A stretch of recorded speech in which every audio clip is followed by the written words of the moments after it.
So for this module, I'm going to try to give some examples of how I would go about reviewing this information and making a sheet out of it.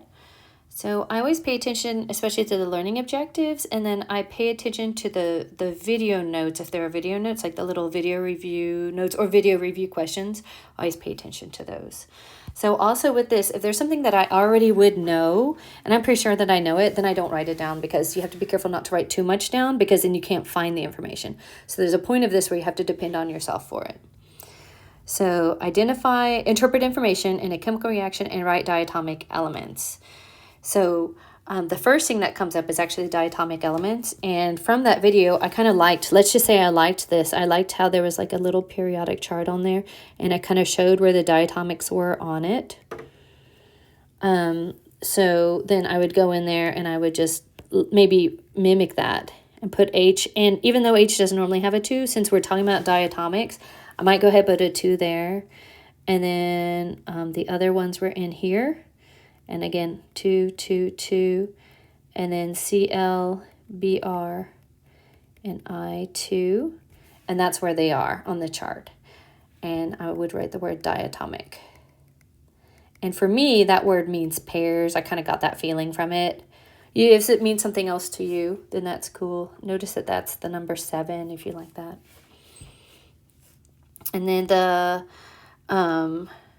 there's a little note in here about if the reaction involves chlorine. And so like when I might have done this, like chlorine, and then drawn an arrow, like if I see that word, you have to write as 2. So I feel like that's pretty good. Now, I had Gen Chem in high school, and so I might not have needed to write very much down about reading reactions. Don't write stuff down just to write it down. Write down stuff that you don't think you'll remember. In worst case, if you did miss something, you're going to catch it on the homework. That's why you're making this before the homework. And if you get into the homework and you're like, I just totally thought I knew that and I didn't, well, then you can just add it to your sheet and then you can make a better sheet later. So these are the video review questions. Left to right, right to left. I already know that one. Parentheses. So I might not have been as good on that one. And so maybe I would do like reaction. And then I might write like in there that I could have a solid or a liquid or a gas or a Q. And I might have written it like that.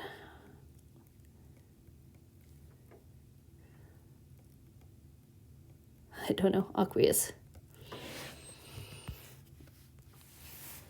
And then I might have written out an example reaction.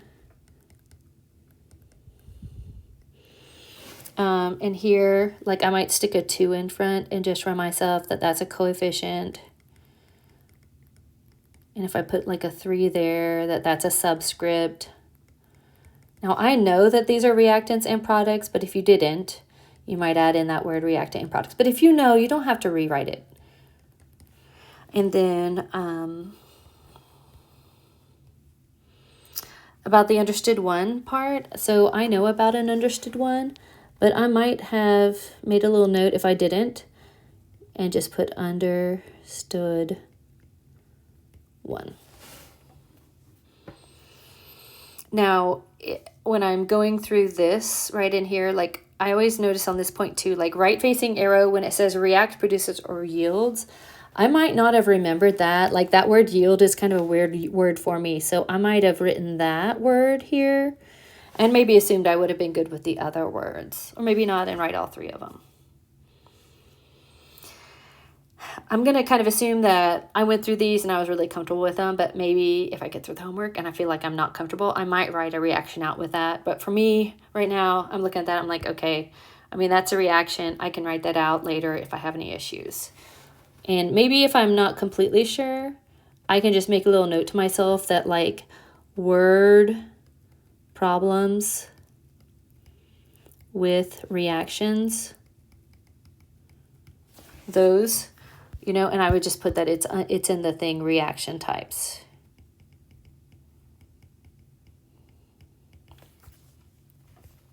All right, now I'm going to do my next one. So in here, those learning objectives, 5 reaction types, 2 subcategories of double displacement. So I'm going to kind of do that off like that. I'm going to come back over here. I'm going to use a little bit of a different color. If the different colors are distracting to you, then just use the same color. So 5 kinds of reactions. So I'm going to go ahead and label this 1, 2, 3, 4, 5 kinds of reactions. Going down. So the video view has what they are. So synthesis. And this isn't in here, but like from the video, let's just say, remember, that has lots of stuff on this side and then just one thing here. And then decomposition. This started with one thing, one type of thing. It doesn't have to have just be one, but like one type. And that might be something after homework you came back and you like clarified with yourself. Single, and I think I can remember that word displacement, but if I didn't, I can write it down. Double, and then combustion. So the single, AB plus C goes to AC plus B. And then the double is AB plus CD goes to AD plus CB. And so I'm going to kind of, oops, that's too big. But I'm going to kind of show just that my B is moving over to here in this one. And then over here, I can kind of see that it's moving from A to C. And then on this one, my D is swapping. So kind of just to keep that up. It's a double swap for the doubles. And then combustion, it's something, and it says plus O2, and it goes to CO2 plus H2O. So that one is going to be really quick to get. I'd probably plan to get this one first. Maybe I'd write easy. And then there's lots of practices. So if I got through all these practices, before, then I was probably good. Here's the other part. There are 2 kinds of double displacement. So I might have then kind of gone like that. There's precipitation. And that's when it makes something that has a little S on one side for solid. And then the other one is acid base. And that comes up a lot in GChem 2. And it would be either making H3O plus, OH minus, or H2O and a salt. So all of that, I have that all right there. Keep going. All right. Now, this one is a process kind of a thing, so I feel like these can be harder to write out when they're processes. I'm trying to kind of keep this all at the top.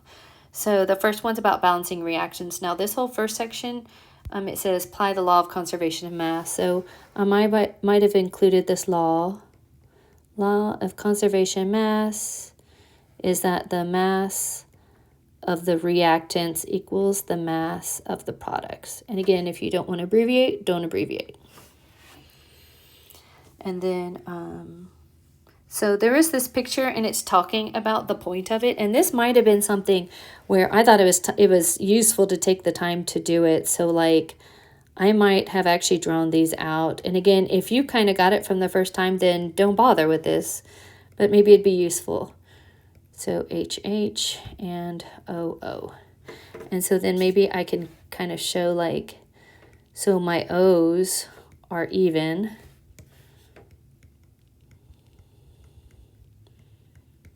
But then you can see that I have extra 1, 2, 3, 4.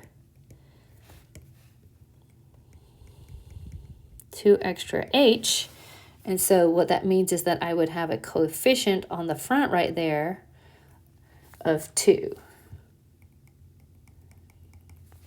So I know that works for you. If it doesn't work, then don't write it down. There's some simulations in there. And then there were 2 ways of balancing things. And so tabulate, that's where you use the different numbers. You can kind of see the little steps in there about the video review. I'm trying to look for an example problem. So I'm going to grab like a simple one. I'm going to go to here and I'm going to write, I might call this whole section balancing. And then this is for tabulation. And I'm going to just do Na plus Cl2 goes to Na. And then this is the one where you write down like that. You've got 1 Na and 1 Na. And then you've got like 2 chlorines and 1 chlorine. And so what that means is that one has to be multiplied by 2. And so that times 2 will go up here. And so that would become a 2. And then this is where it's kind of hard to show the tabulation because now you're about to have to change what you just tabulated. So I don't know if it's worth it to do like another layer of it like that. But then you can see, so then that makes this one, now this is 2 and that's 1. I'll erase this one, put it what it became. So the chlorines are now balanced. But because this one is 1, now you need to do the sodium times 2. So that's one style. And if you go on, again, processes are hard to write down because, again, it's a process. It's not a memorization. This is back and forth method. And so in this one, so back and forth. So I've got like the same NaCl.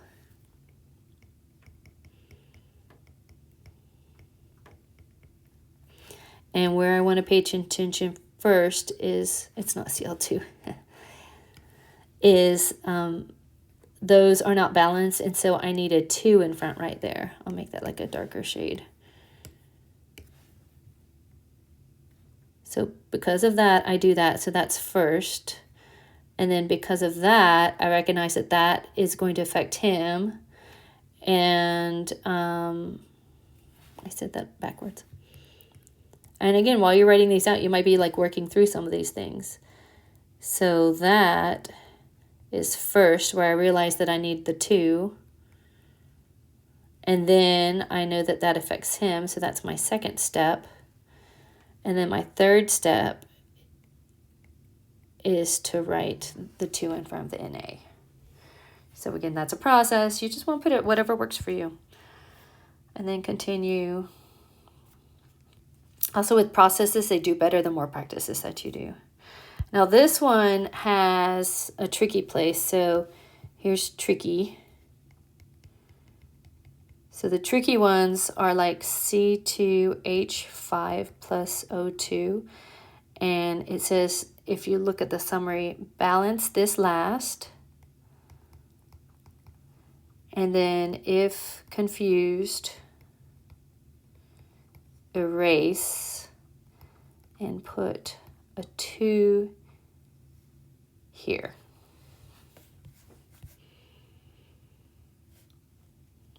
And I may have written that all out, or I may have just left it like that. And then the last one is predicting products. So I have some extra space over here, the way I wrote this. So that'll leave me some room right here for my predicting products section. And on this one probably doesn't even require that much.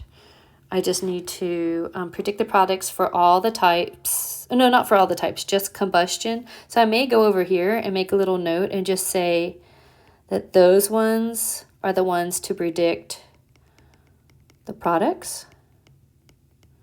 And since I kind of already have them here, but I might do it over here also. But if those ones over there, if you felt like that was enough, then just leave it and you're good to go here. But so they've got like, I'm going to do the CS example. So like CS plus CaSO4.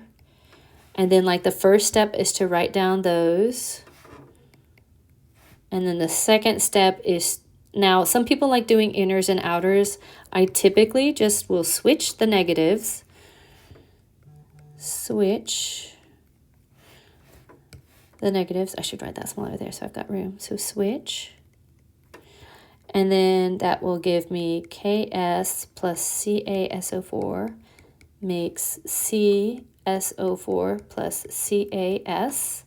And then the third step is 3 charge balance here. So this is plus 2, and that's plus 1 minus 2. This is plus 2 minus 2. And so that gives me CS plus CaSO4 goes to K2SO4 plus CaS. And then 4 balance coefficients. because of my 2 right there. So, and actually I'm looking at this and that should have had a 2 there, and a 2 there, and a 2 there. So now when I add it all up, I'm actually looking at both sides and it actually is balanced. So this is a double displacement. If you weren't sure maybe on one to right, then, you know, there's the examples there that you can use and that should be helpful. And maybe you'd always remember that combustion is always the CO2 plus water. So altogether, this is what this looks like. Of course, I've managed to get it really small, but like I haven't taken up a lot of place because I'd like to have all of the material, like for the quiz, all on the same page.